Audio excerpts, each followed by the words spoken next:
آپ ہندوستان کی سرزمین کا اگر جائزہ لیں تو ہندوستان کی آب و ہوا کو اور ماحول کو خراب کرنے کی کوشش کی جا رہی ہے، اور وہ ہندوستان کہ جس ہندوستان کی گنگا جمنی تہذیب بڑی مشہور ہے، اور اس سرزمین پر ہندو مسلم کسی دور میں بڑی محبت سے رہا کرتے تھے، آج اسی آب و ہوا کو بگاڑنے کی کوشش کی جا رہی ہے، اور طرح طرح کی ڈاکیومنٹری، طرح طرح کی فلمیں بنا کر لوگوں کا ذہن خراب کیا جا رہا ہے۔ کہیں دا کشمیر فائل کے نام سے، کہیں دا کیرلا سٹوری کے نام سے ایسی ایسی فلمیں بنائی جا رہی ہیں کہ جن فلموں کو دیکھ کر ہندوستان کے لوگوں کا دماغ خراب ہو رہا ہے، اور ان کے دلوں میں مسلمانوں کے لیے نفرت پیدا ہو رہی ہے۔ کوئی آواز بلند کرنے والا؟ آپ اگر ان کے خلاف کچھ بھی کر دیں تو وہ متحد ہو کر آواز بلند کرتے ہیں کہ ہمارے مذہب کا مذاق اڑایا گیا، ہمارے دیوی دیوتاؤں کا مذاق اڑایا گیا، جبکہ اسلام کی تعلیم تو یہ ہے کہ کسی بھی مذہب کو برا نہ کہو، کسی بھی مذہب کو برا نہ کہو۔ آج اگر کوئی ان کے خلاف کوئی فلم بنا دے، کوئی کام کر دے، تو متحد ہو کر وہ آواز بلند کرتے ہیں، اپنی بات کو منواتے ہیں۔ لیکن آج ہم اپنے حالات پر غور کریں، آج ہمارے مذہب کا مذاق اڑایا جا رہا ہے، شریعت کے ساتھ چھیڑ چھاڑ کی جا رہی ہے، اسلام کو بدنام کیا جا رہا ہے کوئی ہم میں سے بولنے والا؟ کہاں ہے وہ قوم کے ٹھیکیدار کہ جو قوم کے ٹھیکیدار ہونے کا دعویٰ کرتے ہیں؟ کیا ان کے دل میں خدا کا خوف نہیں ہے؟ کیا قیامت کے دن ان سے ان کے بارے میں نہیں پوچھا جائے گا؟ کیا قیامت کے دن ان سے سوال نہیں کیا جائے گا کہ تمہیں قوم کا رہبر بنایا تھا، تمہیں قوم کا قائد بنایا تھا، جب اسلام کو بدنام کیا جا رہا تھا، بہو بیٹیوں کی عزتیں پامال کی جا رہی تھی، شریعت کو قدموں تلے روندا جا رہا تھا، تب تم خانقاہوں میں بیٹھ کر مرغا مسلم کھا رہے تھے؟ حجت الاسلام امام غزالی فرماتے ہیں کہ اللہ نے فرشتوں کو حکم دیا کہ اے فرشتوں فلاں بستی کو الٹ دو، فلاں بستی کو الٹ دو۔ فرشتے گئے، دیکھا کہ اس بستی میں تو اللہ کے ولی رہتے ہیں، آئے عرض کرتے ہیں پروردگار تو نے جس بستی کو الٹنے کا حکم دیا ہے وہاں تو تیرے مقبول بندے اولیاء اللہ رہتے ہیں، آخر ان کا قصور کیا ہے؟ پروردگار عالم نے فرمایا فرشتوں میں نے حکم دیا ہے جاؤ اور پلٹ کے آ جاؤ، اور سنو میں جانتا ہوں کہ یہ وہ ولی نہیں ہے کہ ان کو ولی ان کے مریدوں نے بنایا ہو، یہ میرے سند یافتہ ولی ہے، لیکن حکم دیتا ہوں جاؤ اور بستی کو پلٹ کر کے آ جاؤ۔ حجت الاسلام امام غزالی لکھتے ہیں کہ فرشتے گئے، جانے کے بعد بستی کو پلٹ کر چلے آئے،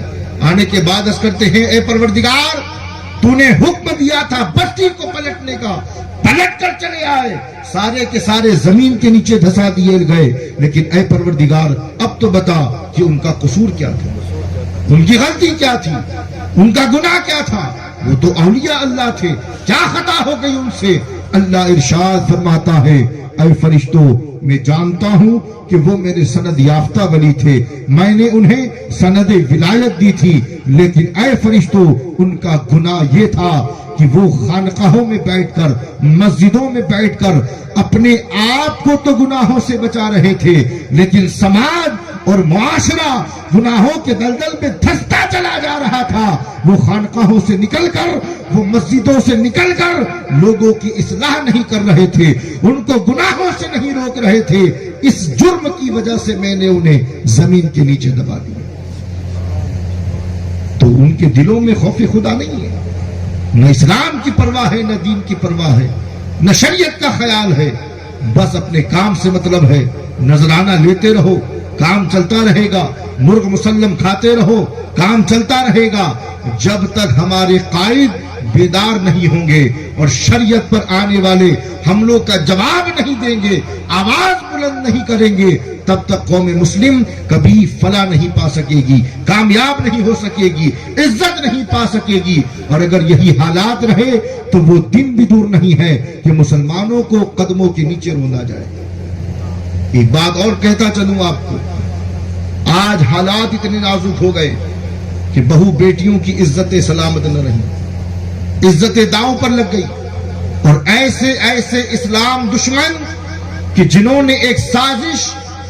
یہ شروع کر دی، اور ایسے نوجوانوں کو تیار کیا جا رہا ہے اور کہا جا رہا ہے کہ مسلمانوں کی بیٹیوں کو اپنے قبضے میں کرو، انہیں پیار کے چکر میں پھنساؤ، ان سے شادیاں کرو، ان کی زندگیاں برباد کرو، ہم تمہیں پیسہ بھی دیں گے، تمہیں پروڈکشن بھی دیں گے، تمہاری حفاظت بھی کریں گے، اور آج یہ ساری چیزیں ہم اپنے ماتھے کی نگاہوں سے دیکھ رہے ہیں۔ قصوروار کون ہے؟ قصوروار کوئی اور نہیں ہے، قصوروار ہم ہیں، کیونکہ ہم نے اپنے بچوں پر نظر رکھنا چھوڑ دیا، ہماری نگرانی نہ رہی اپنی اولاد پر، اولاد بے لگام ہوتی نظر آ رہی ہے۔ مجھے ایمانداری سے بتاؤ، آج بیٹی ہو یا بیٹا یہ کہہ کر ضرور چلا جاتا ہے ابا یا امی میں فلاں کام سے جا رہی ہوں یا جا رہا ہوں، کیا کبھی آپ نے پوچھنے کی کوشش کی کہ کہاں جا رہے ہو، کیوں جا رہے ہو، کس کے یہاں جا رہے ہو، کس کام سے جا رہے ہو، یا جہاں کا کہہ کر وہ جا رہے ہیں، کیا کبھی اس جگہ آپ نے فون کے ذریعے یا خود جا کر پتا کیا کہ میرا بیٹا یا میری بیٹی آئی تھی یا نہیں؟ یاد رکھو مسلمانوں، اولاد پر کڑی نظر رکھنے کی ضرورت ہے۔ بیٹا ہو یا بیٹی، اولاد پر نظر رکھو، بالخصوص بیٹیوں پر کہ بیٹیاں کہاں جا رہی ہیں، کس سے ملنے کو جا رہی ہیں، کس سے ملاقات کرنے کو جا رہی ہیں، اگر گئی ہیں تو وقت پر کیوں نہیں آئی، تاخیر کس لیے ہو گئی، کس کے ساتھ گئی ہیں۔ اور حتی الامکان آپ کی کوشش یہ ہونی چاہیے کہ جب بھی بیٹی کا قدم گھر کے باہر نکلے تو یا تو باپ اس کے ساتھ ہو یا بھائی اس کے ساتھ ہو۔ دنیا میں یہی دو رشتے ہیں جو پاک ہیں۔ دوستی کے نام پر آج دھوکہ دیا جاتا ہے، امی وہ میرا دوست ہے، دوست ہے وہ تیرا۔ یہ ماں باپ کی ذمہ داری بنتی ہے کہ ماں باپ اپنی اولاد پر واچ رکھیں۔ چھوٹے بچے ہیں، اگر موبائل یوز کر رہے ہیں تو نظر رکھو کہ دیکھ کیا رہے، موبائل چیک کرتے رہو کہ کس کا نمبر سیو ہے، کس سے بات ہو رہی ہے، موبائل میں کیا دیکھا جا رہا ہے۔ یہ ساری چیزیں ہمیں کرنی پڑے گی، ورنہ ہماری بیٹیاں بھی ان لوگوں کا شکار ہو جائیں گی جو درندے بازار میں گھوم رہے ہیں۔ مسلمانوں، ہوش کے ناخن لو،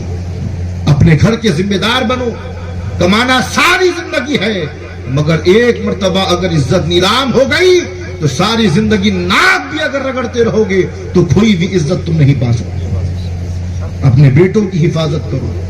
اپنی بیٹیوں کی حفاظت کرو۔ اور آج یہ نعرہ دیا جا رہا ہے، آج یہ نعرہ دیا جا رہا ہے، دین بچاؤ، دین پڑھاؤ، بیٹی بچاؤ۔ پہلے کیا ہماری عقلیں گھاس چرنے کو گئی تھی؟ رسول خدا نے 1400 برس پہلے کہہ دیا تھا